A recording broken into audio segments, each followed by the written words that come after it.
Hello again, and welcome to another episode of the Fun Fans Podcast, the first episode of 2025. And Bailey, we're starting season 4. This is our 4th year doing this. Can you believe it? I mean, time flies when you're having fun, James. What can you say? It flies when you're having a blast. All right, we're going to talk about some bowl games, playoff games, but most importantly, we're going to point out which ones provided the most fun for the fans, because that's what we're all about right here. And of course, Bailey is going to update us on some Clemson basketball. But first, Fun Fans are a proud part of the Greenville Sports Media Podcasting Network. If you're a true sports fan, Greenville Sports Media is perfect for you. Find various nationwide podcasts, the latest articles, and other sports media at greenvillesportsmedia.com. We can also be found on all forms of social media, just like the Fun Fans. The Fun Fans Podcast is the official podcast for Clemson fans.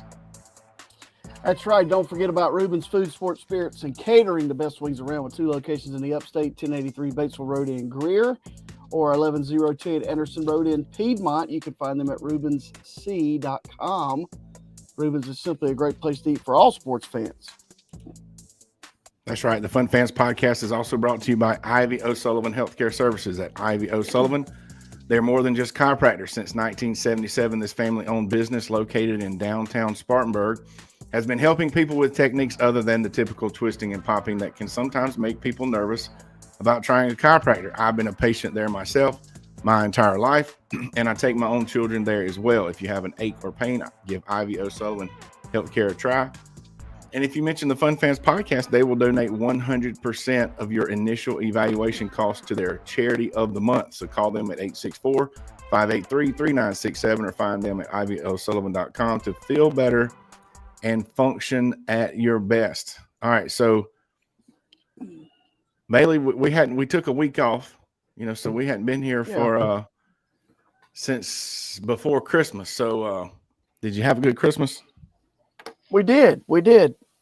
Santa Claus was very good to us. Santa Claus came to Clover. Yeah, and I got a new pizza oven, which I just it's a challenge at the beginning, but I think I figured it out a little bit tonight. We had some excellent pizzas from the new pizza oven. Nice. That's cool.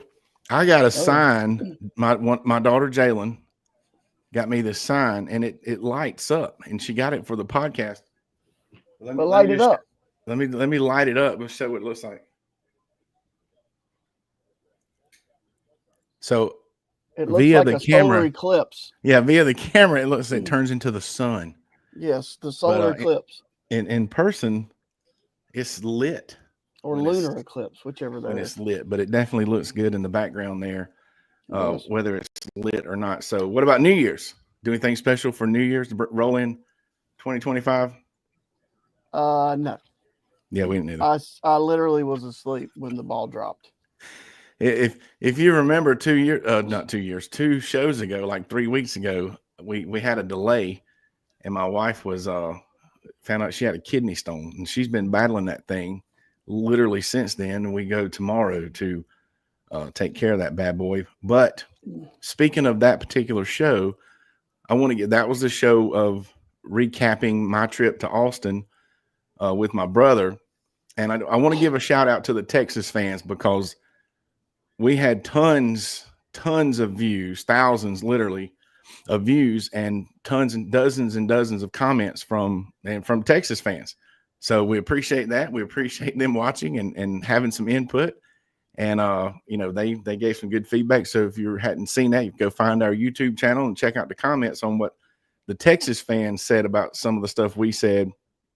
Yeah, some of them said, come on back anytime. I guess they would.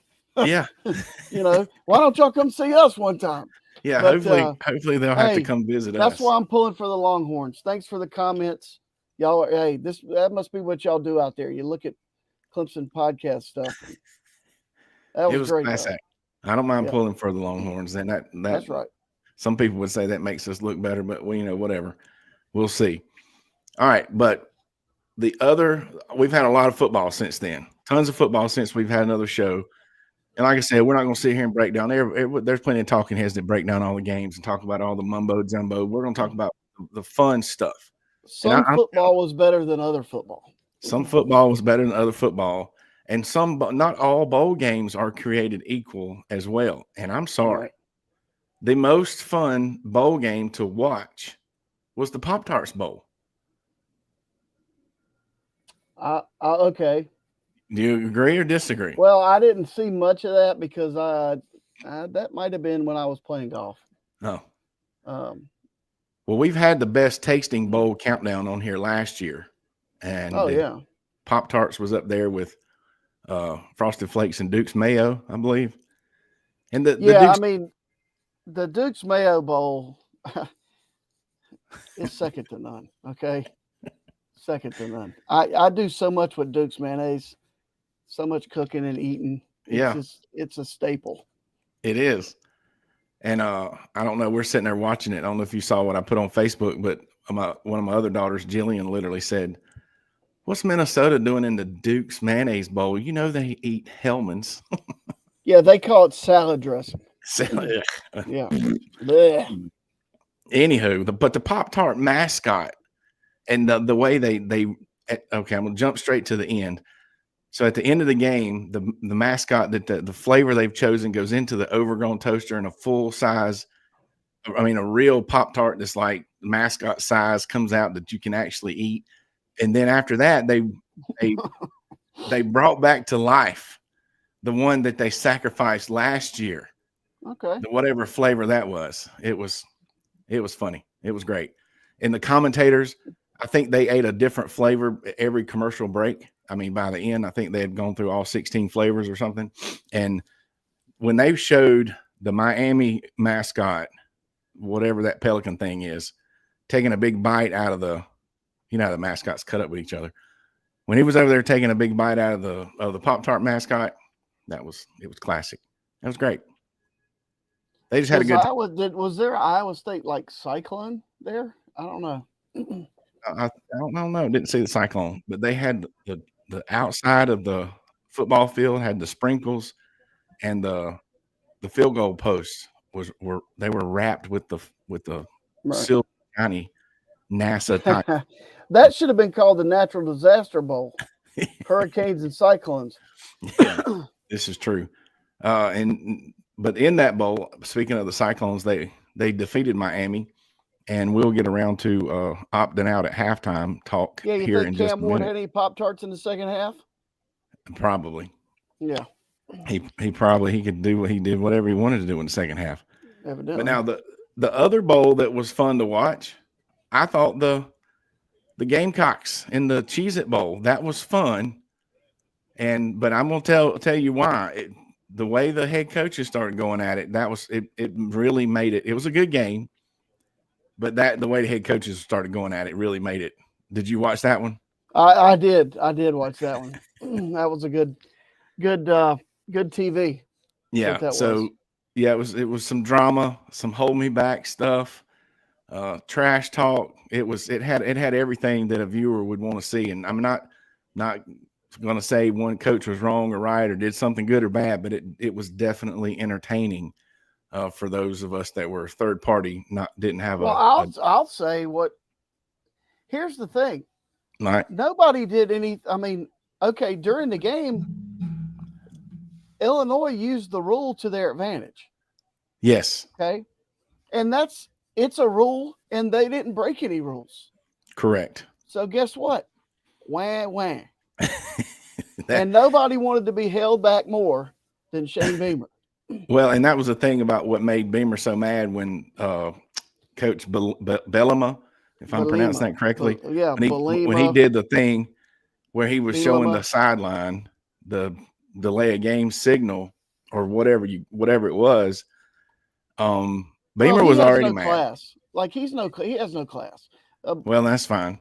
I mean, but Beamer was already mad though, so that just put him over the top. It was right. Well, I mean, I can't say that as a coach, I wouldn't maybe react to another coach mocking me coming over all the way to my sideline, which is totally classless. Which I get it. Good. I mean, but it was a little over the top. Now, did you hear the explanation in the post game press conference about what he was referring to? No.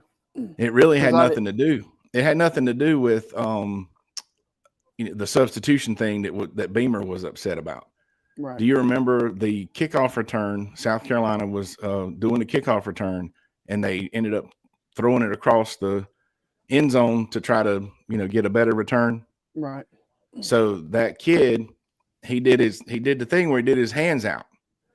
And technically, like you're talking about not breaking rules, they didn't break any rules. And Beamer said that he cleared it ahead of time with the referees. Right. But that coach pointed out that that's like an unwritten rule signaling, like you're going to signal. I'm not going to catch it. I'm not going to catch it. Or fair catch, whatever. I'm making no attempt to run the ball out. And the kid did a great job of selling it. And I mean, he used that signal. He caught the ball and kind of held it in one hand for a second. He did a great job of selling it. And then when he chunked it over there. But what Belima, whatever his name is, was upset about, he's like, well, that changes everything now. That used to, it was player safety. It's a player safety thing. It's an unwritten rule. But kids would do that, and all the other players knew they could let up or whatever. But now, that may have Beamer ball may have, changed the whole concept of that deal. But that made for some extremely good entertainment TV. Cheez-It, when they kicked the Cheez-It mascot through the goalpost. Yeah, that was funny too. But and I mean, honestly, to discuss all the different flavors of Cheez-Its and to have a room evidently with just Cheez-Its everywhere. They were talking about, I do like a good Cheez-It. That's a plus. That's always a plus. But now I want to point out that I'm going to say irony. It's not these two coaches, but do you remember?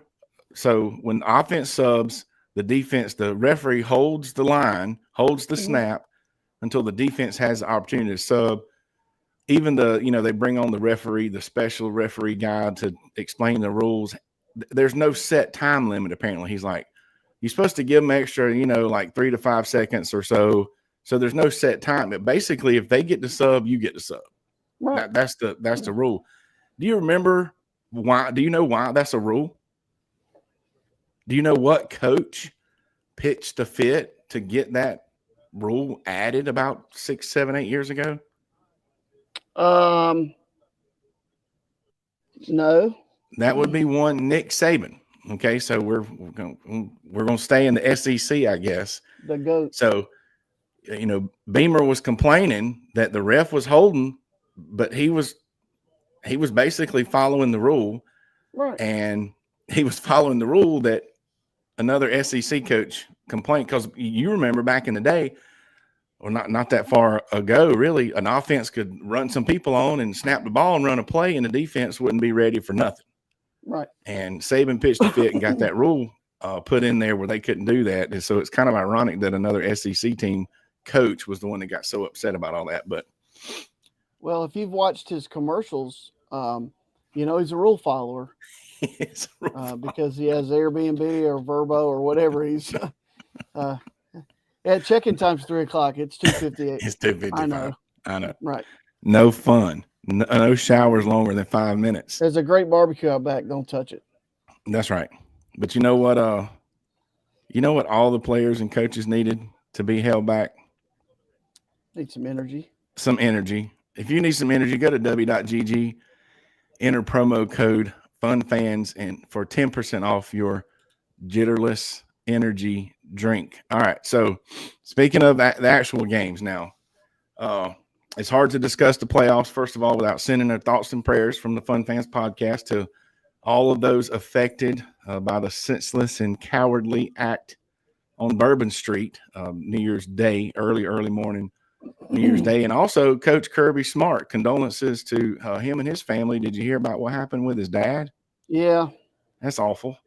Yep. In and amongst all that, though, but it's just a reminder that as much as we love college football, there are things more important than college football. But that's it, I guess. Let's start with the Sugar Bowl. Well, what do you think about that one, B? So that was Notre Dame beating Georgia. Yes. I thought Georgia kind of got beat at their own game, really. I thought so. Yeah. They got around a little bit. That's a good way to put it. Their backup quarterback he played He played well. I mean, he was not bad. From a number He's not very standpoint, big. unless there's some intangibles there that we don't know about, something in the huddle, Right. some leadership stuff or whatever, from a number standpoint, that wasn't even a factor. And he definitely didn't have anything to do with the defense. And he wasn't on the kickoff coverage team. Start the No. second half. wasn't on the kickoff coverage team. So I'm proud that the Irish, I'm going to say, are representing the ACC kind of in the semifinals. We're going to claim them for 50% maybe at least, since they play ACC teams for half their schedule. But I thought it was a good game, and definitely Notre Dame looked really good. Georgia kind of looked like, let's just be honest, I think they, as a team, they somewhat regressed, or people started figuring them out. I mean, they basically should have lost to Georgia Tech at the end of the season. They weren't the team, which Clemson wasn't the team. We didn't finish. We finished the season way better. Went one direction, and Georgia kind of went in the other. Yeah, and it was kind of unfortunate for the Georgia fans there. But anyway, it was a good game. It was fun to watch, even after the 24-hour delay. What about the Fiesta Bowl, where Penn State defeated Boise? That would be a Friday night game, 31-14. Yeah, I mean, I thought after watching Penn State shut down SMU that I thought they could shut down Boise State. Yes, it seems like Penn State and we'll talk about Ohio State here in a minute, but it seems like they've kicked it into an entirely different gear as we have hit the playoffs. What's your thoughts on the whole, there's questions about when we're going to get into, and I say this show, have a plan, hopefully within a week or two right after the playoffs are over, then we'll really analyze the playoffs. But just on, Boise State getting the bye, was it a thing where they really weren't that good of a team, in your opinion, or did they just take a bad one on the chin from a it is what it is. You don't know how a bunch of, I'll call them young adults, are going to respond to being off for a couple weeks or a month. Right. When you're used to playing every week, number one. Number two, there is a difference between the Mountain West and the Big Ten. Yes. Same thing with other conferences. It's just different. Like, right. I mean, very different. Boise State was a very good Mountain West team. Very good team. Good record. Not Big Ten good. That's why they're not in the Big Ten. That's why they don't play those teams. So it is what it is. And the seeding, everybody's all fired up about the seeding. And I would love to see, and I know you said we talk about this, but I would like to see things seeded. Like, if you qualify, great. Boise State should have been in. They qualified. Yes. But they're not the number 3 seed in the tournament. Yeah. Everybody knew that. Yeah. So, we'll talk about that. We'll talk about that a little bit more today, and we'll definitely have a plan to have like a panel. We'll get a panel on here and we'll fix it. All right. What about the Peach Bowl? Our new favorite team, our new second favorite team, the Texas Longhorns, defeated Arizona State in an overtime thriller. What do you think about that? Yeah, that was kind of a game over early, and then Arizona State came back. Yeah. I'm not going to lie to you. I was half in and out of a nap during some of that. But I did watch the end. I mean, it was exciting. And very good game. Texas, in my opinion, so obviously saw Texas in person play Clemson, and hearing from some of the Texas people that commented and then talking to them after the game, out in Austin, apparently Texas, has a little bit, or at least in the fan perspective, they take their foot off the gas kind of deal. And they seem to do that again against Arizona State. They made way more mistakes against Arizona State than they did against Clemson. The difference was Arizona State, when it came down to the end and they had to score, they scored, and Clemson just couldn't get it done out there in Austin. I think, and this is a bunch of what ifs, but, Clemson matching up against them in the Peach Bowl would have been a different story, because that's almost like a home game for the Tigers right down the road in Atlanta. But anyway, that didn't happen. But Texas kind of did what they do from at least then that's coming from what their own fans have told me. But we're able to pull it out. Now, tell me, I need you to help me with something. I need you to help me. Texas this year, by the way, is out of the tournament now. Say what now? The only team to beat Texas this year is out of this tournament. Oh, correct. They beat them twice. It's kind of funny. Mm-hmm. All right, so help me with one thing, though, with this particular game. Tell me if I'm wrong. They gave the MVP to the running back from the losing team. Right. Help me understand that, and help me with this kid. What's your thoughts on old Scatterboo? It's a great story, and he might have been the best player in the game. I've never been one that said, well, the MVP should come from either team, and the coach of the year in a conference should be the coach that did the best job, not necessarily the one that won. The one that won it, sure. Because sometimes other people do better jobs. But he's going to be – he won't be drafted. He'll be a free agent signing. He'll get a chance to play in the NFL, and if he continues on like he's been doing against all the odds, he will play in the NFL. Yeah. I agree with that. So he's not as, I mean, they're building him up on ESPN and all, like he's the next Barry Sanders or something. But, and I kind of see that, and I kind of don't. He wore down the Texas D. He looked really, really good against them once they got a little bit tired. That was about midway through the third quarter. But then by the early fourth quarter, he looked tired, and right. he was about spent. But he's definitely a good player. I just, I don't know. I get a personality impression personally. I've heard supposedly some of his quotes were extremely arrogant, but I'm a fan of modesty. Well, to be ultra successful you have to have a little bit of self-belief. And this is true. This is true. So congratulations for winning the MVP but not the game. Good job, Texas. Moving on. All right, last one. Speaking of, we've already mentioned Ohio State. They beat the Duck out of Oregon. I mean, the 41-21 final score is definitely one of those scores where it was not even that close. Did you? Right. I mean, I didn't watch, but the first half of that game. I didn't either, because you can't wear silver helmets with the uniform they had on.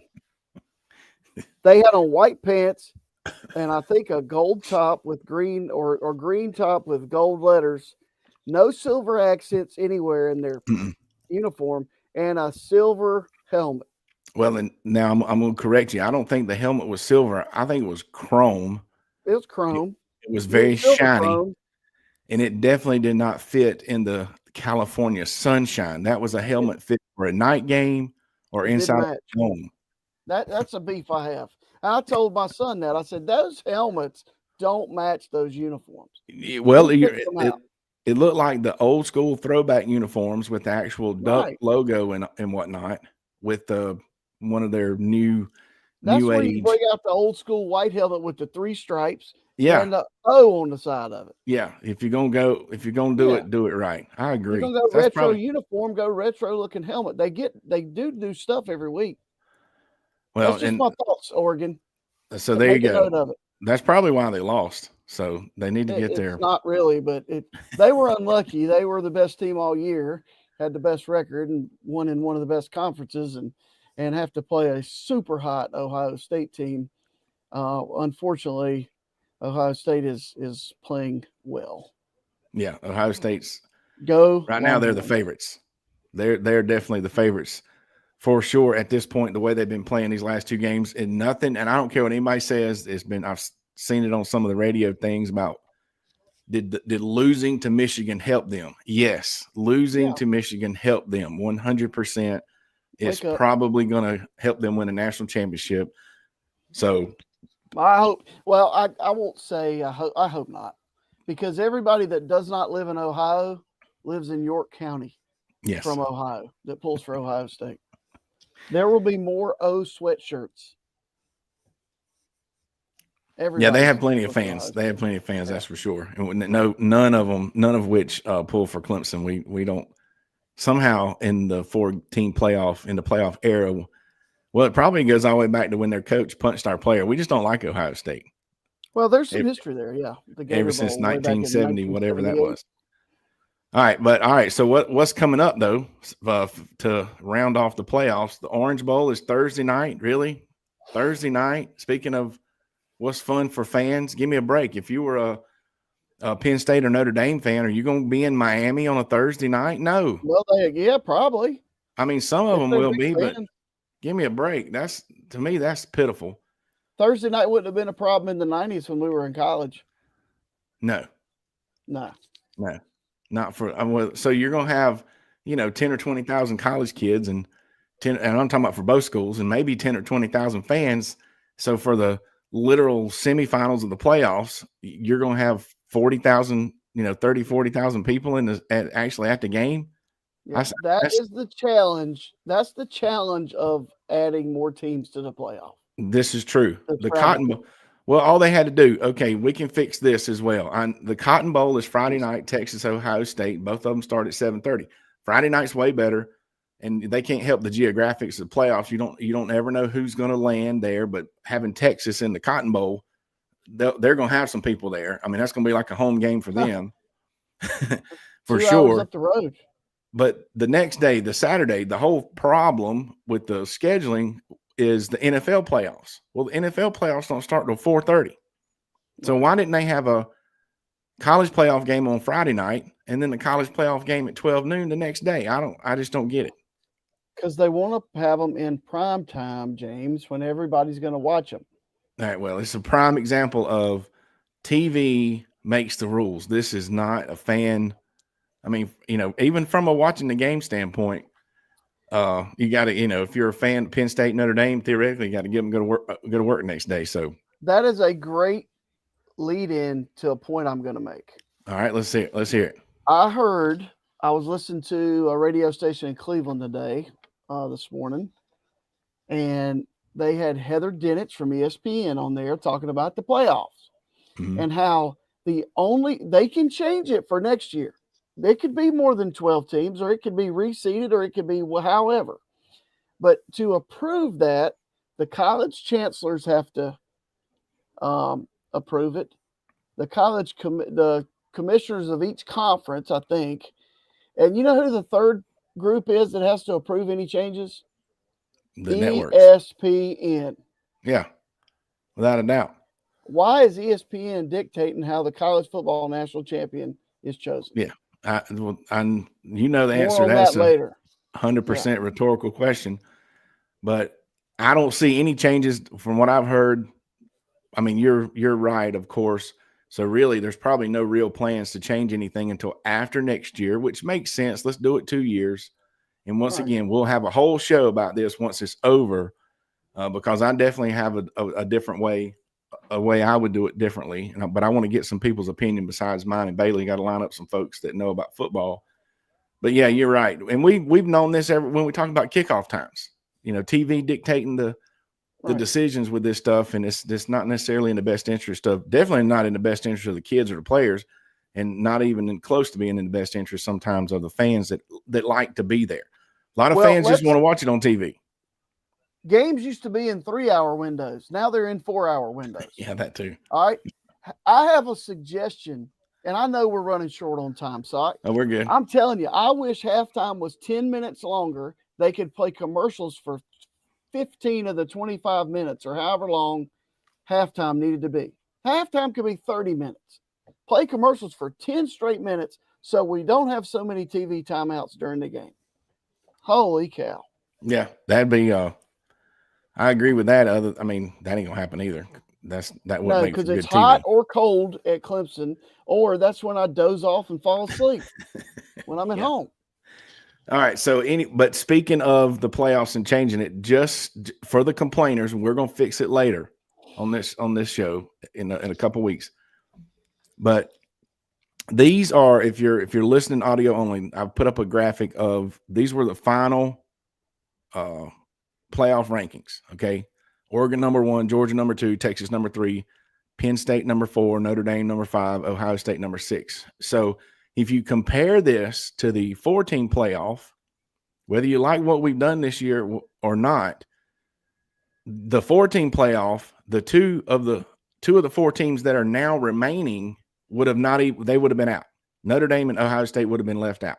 Now we have proven it on the field that they need to be, moving on in the Final Four, however you want to put it.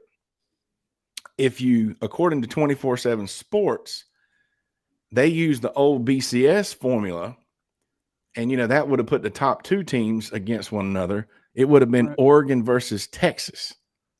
Okay. So number 1 versus what the committee came out with as number 3, and that would have been it. Once again, half of the teams that now remain versus the teams that remain. So I think what we're doing now, what they were doing before, was probably getting it half right. What we're doing now is getting it better. So it's better. And just want to say one more time, and we'll talk about this later. There was never, ever, ever any intention of getting the best 12 teams in the playoffs. It's like Bailey said, you don't know how those other conference champions are going to compare until you put them out on the field. That was the whole point. It goes all the way back to the Boise State versus Oklahoma Fiesta Bowl or whatever bowl game that was when they beat Oklahoma. It goes back to the undefeated Central Florida that beat Auburn in the Peach Bowl. I mean, you have to give those folks, it was never, ever, ever about getting the best 12 teams in the playoffs, but it was about getting the teams that you just didn't know until they got a shot, and a couple more teams than 4, because it was pretty obvious that, the top 5, 6, or 7 are probably going to be legit contenders sometimes. So people need to stop saying that best 12 crap. They don't know what the crap they're talking about. Sick of it. Okay. A lot of crap there. Yeah. All right. Last rant. And I'm not the only one that I'm echoing what I've heard on a lot of the other talk shows. And like I said, like Bailey said, we're kind of running short on time. We won't be another minute. But the narrative that the SEC is king definitely needs to die. We've said on here before, we've given them credit as being the best conference, but we're like, y'all really aren't that much better than the other conferences. Bailey, this year, they're not even looking like they're the best conference. The Big Ten has kind of pulled out, look like they're the best conference. Have you heard other talk show folks saying the same thing? Yeah, I mean, this debate could be had forever. I mean, it is what it is. You got to play the game. You can't, it's hard to compare, and I try to tell my buddies, look, there's some pretty good ACC football teams.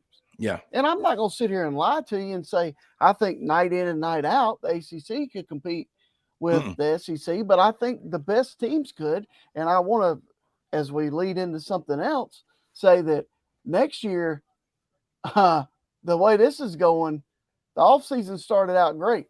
Beware of the tiger. Beware. Yeah.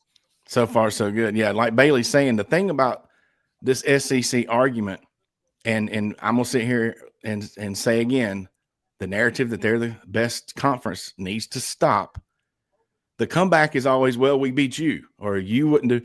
The whole point, SEC folks, is that no other conference fans run around talking about being the best. We're not saying we're the best conference, but y'all run around saying y'all are just head and shoulders above everybody else. And it's just not the case. All right. So enough of that. All right. How we doing in basketball, Bailey? I watched the game last night. Oh, boom. Boom. Right? The guys are 4-0 in ACC play, 12-3 on the season. They played the Northern California Swing. They came to town this past 2 games. And actually, so did the ladies. The ladies won the last 2 ACC games. They beat number 20 California the other night. And then today they beat Stanford, which is a traditional power, but really not this year. Yeah. But they're 3-1 in ACC play. Nice. So, and the guys are 4-0, and the guys play Tuesday night at Louisville, which will be a tough place to play. Coached by former Winthrop and College of Charleston coach Pat Kelsey, who told me one time he made coffee nervous that he has so much energy. And then the ladies play Virginia at home on Thursday night. So check them out. Very good. Yeah, we're just getting started with basketball season. All right, one last thing before we go. It's actually almost halfway over, but you're just getting started with basketball season. Well, and we're just getting into the conference stuff, I guess you could say. Right. Yeah, the season's pretty much midpoint for sure. Yeah. All right. Well, all right. One last thing, Bailey. Were you aware that the great state of South Carolina was host to the National Pillow Fighting Championships? I was right at the Rock Hill Sports and Event Center. I was there the other day. We hosted. It's a multi-purpose facility. We hosted the final day of our basketball tournament there, and previously they had the pillow fighting Championships on ESPN 8, The Ocho. And here on the Fun Fans podcast is probably the only place you'll get a clip. Seconds of this first round. And with that, 2 rounds to go. Who are the only advantage about? How exciting was that? One of the coaches that played there the other day said, "Man, this is the same place. I saw the pillow fighting championship here." I said, "Right here. It was right here." That's right. Get you some of that any other place in the world. We're hosting the pillow. We need to host some eating contest. They're also like the cornhole capital of the world. That same building has a whole cornhole arena place. It's a nice building. It's where almost all of the cornhole tournaments that are on television are recorded. There you go. Rock Hill, South Carolina, folks. If you've never been there, maybe you should try it out. Chester's just right down the road. Clover's a little bit, we'll say, due northwest or so. All right. Well, that concludes the first show of 2025. We hope you enjoyed it. I know I was definitely glad to be back. And I have definitely enjoyed this college football season, folks. I mean, we enjoyed it coming in. We're going to enjoy it going out. It's been great. I think the playoffs have been great. The bowl season's been great. And really, it's not over yet. So that's what's really cool. So thanks again for checking us out. The all-season's already been great, and it's Tigers versus Tigers in Tiger Town next August. They're right at the end of August. And LSU has the number 1 transfer portal class, and Clemson has the number 1 team. Let's go. Yeah, that's gonna be a very lit. That'll be a primetime game. It ought to be. If it's not, somebody should be fired. TV's gonna tell us to kick that one off in the dark. 9 for o'clock. Sure. All right. Well, thanks again for checking us out each and every Sunday. Don't forget to click subscribe on the Fun Fans Podcast YouTube channel, as well as your favorite podcast platform. Follow us on social media, please, and share. Reach out to become a sponsor on behalf of the Fun Fans Podcast. Jay Thriller Entertainment, Greenville Sports Media, and Bailey Jackson. Happy New Year, everybody, and happy 2025.